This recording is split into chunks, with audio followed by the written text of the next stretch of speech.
kept showing up. Yeah, That takes discipline. That itself, the showing up takes discipline. That's the hardest part of actually showing up. Once you've got the momentum and you're actually doing shit, then it gets a bit easier because you're just in the flow. You know, you're doing it. You're in the motion. It's starting that's the hardest part. Taking the first like step, because what is it? Is it like 27 days forms a habit? So you Something like that. Yeah. Like Yeah. that's what we had way back when. Going to the gym every lunchtime, and then it just became gym Yeah. lunch. Cool. Yeah. Yeah. It's once you got that momentum, shit becomes easy when you got the momentum. Yeah. It's starting, and the fact that if you can try to start, you're going to the hardest part every single time you failed, and you're doing that again and again and again. That's going to be discipline. As long as you keep showing up, you will eventually achieve that goal. Yeah. I think the best piece of advice I give anyone listening to this, if you don't already, start lifting. 100%. I think it's if you can be dedicated enough to lift and like continue, because it's something where you have to essentially hurt your body every day to get sick. Like, I think if you can do that, then there's basically not much you can't do. The butterfly effect that has on the positive implications that has on every other aspect of your life. When I started, because I used to be pretty fat, so did you. Yeah, we weren't like obese, we were just chubby kids. Yeah, we were chubby. Once I started going to boxing, once I started going to the gym, everything else became so much easier. I used to be scared of talking to people. Really? Yeah, because I didn't have any self-confidence. Yeah. And then once you lose a bit of weight, I remember Joel said to me, "Oh, you lost a bit of weight there, Lou," and I was like, "What?" Yeah. I was straight to the brain. And then that was a sort of key of unlocking of holy shit, I can fucking change, I can fucking do I'm shit. Not stuck like this. Yeah. Yeah. Once you know that and you can start putting effort into that and changing, your self-confidence and your self-image goes through the roof, and then that when you have a good self-image, that improves every other aspect of your life, your social life. Once I started going to the gym and I became more confident, I made more friends. Yeah. I talked to more people, legit. Yeah. Damn, bro. I think because with me, mine was different. I was bullied by everybody. Yeah. Until puberty struck, and I just got tall and skinny, and my life just went flipped. I remember we used to play tag at lunch, didn't we? Oh my god! And it was always. I'd always get tagged first because I was slow. And then I couldn't run fast, and then we had the whole targeting thing because that was the only way in my head that I could be like, no, it's not me. Yeah. This game is unfair. Yeah. And then puberty. Yeah, because remember you made this specific rule for you because. To be fair, right? Because they knew I was slow and here we fat, go. they were like, let's get in. But at the same time, I think I abused it to some point. Yeah, because always the first two people that were caught were on. Yeah, I was. Beyond it. And you were pretty much always the first person to be caught. The targeting rule, by the way, was that you couldn't what was it? You couldn't go for the same person.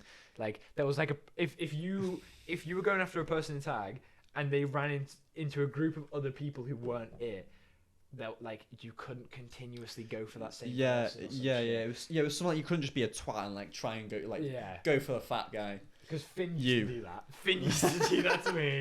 I think that's where my beef with Finn started. You got beef with Finn? Yeah, I've always got beef with You're Finn. gonna call him out for a scrap? Call him out, yeah, Finn. You know where I am. You know where I go to school. I know where you live, bro. Throw a brick through his window. Do you ever miss those days, year 8? I think year 8 wasn't the best year, but before year 10, year 8's the second best year I think of high school. Nah. Do you not? No. Everything that has ever happened in your life has led up to where you has made you the person that you are. True. And everyone's been through different shit, and it's I don't want to. As fun as the times were, don't get me wrong, I had year 9, I have so many fond memories. I'm happy, I'm grateful of where I am right now, and I think I'm excited. I'm looking at the future, what's gonna happen. I'm not bothered about what's happened in the past. What's happened in the past happened in the past. That's just shit's in the past, isn't it? I can't do anything. I'm grateful, even the bad shit, even bad shit that you've been through. If you've got bullied, it's a weird concept, but you should be grateful for that, because that got you to where you are today. No, New podcast title: Be grateful for bullying. Like obviously, like you should not bully anyone. I'm not going to say go out and bully someone and then like thank your bully for bullying you. I'm going to read this quote out. Go on. This is from Will Smith's book, and this is a grandma saying this. She seems like a very smart person, and so this is in the start of the book, and they were in church, and Will Smith was like looking at his grandma, and she looked dead happy, and he goes, oh, why are you so happy all the time? Obviously they're in church. She's a very religious person, so she said, I trust God, and I'm so thankful for His grace in my life. Every single breath is a gift, and it's impossible to be unhappy when you're grateful. Oh, that last bit, it is impossible to be unhappy when you're grateful. If you're grateful for everything that's gone on in your life, if you can flip the negative things into a positive, the power that you've got over that thought, over that thing, it's empowering, and your whole mind shifts. You no longer think in a negative way. If you think in a positive way, everything changes. Yeah, I suppose. Every like insult that has like ever been directed your way has made you more resilient. It's made you a more resilient person. Someone who's never been insulted in their life, they're gonna be a bit of a bitch. As soon as someone calls them fat, they're gonna cry. Yeah, I suppose. You've been called fat. I don't know, so many times, right? Yeah. But you're stronger than the fact that you're a fat piece of shit now. Yeah, no. Like it's just like, what? Yeah. Like you're resilient to that. It means nothing. I suppose. Yeah, that's a very fuck. If you can turn the negatives into a positive, you've got power over that. You're in such a better mind. You're in such a better mindset already. There, your mental health is so much better.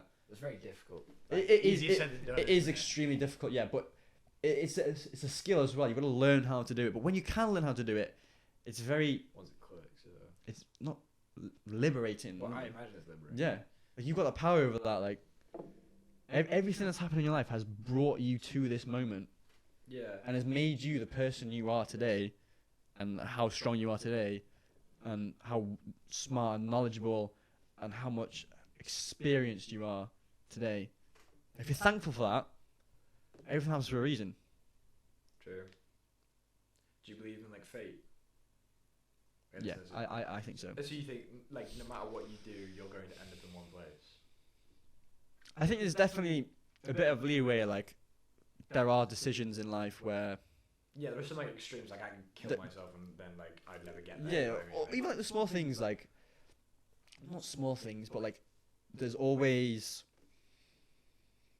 sometimes you get crossroads in your life, isn't there, where you have a big choice to make, and that could like seriously impact the rest of your life. And obviously, maybe you are fated to go that way. Maybe you are good. There's no other. There's no other like timeline. Yeah, do you think it'll always come back? It could do. Yeah. You never know. Like, but I do think everything does happen for a reason, because sometimes even bad things that happen, then you think like eventually it might work out, and something else happens and it clicks like, oh, I wasn't in that place. Maybe like, so like there was a party and I was ill, so I couldn't go to the party. But then there was like a scrap at the party, or someone came looking for someone at the party, and like shit kicked off. Yeah. Like I was fortunate enough, even though in the present, in that one moment, I had that bad feeling. In the long term, it worked out better. And I'll go back to Will Smith's book. His mum, she was like traveling, and yo, thanks for watching this this clip. If you liked watching this, somewhere around the screen will be like the full episode or whatever, and you can go watch that. Yeah, thanks for watching, guys. Leave a like and comment. We'll hopefully see you in the next episode.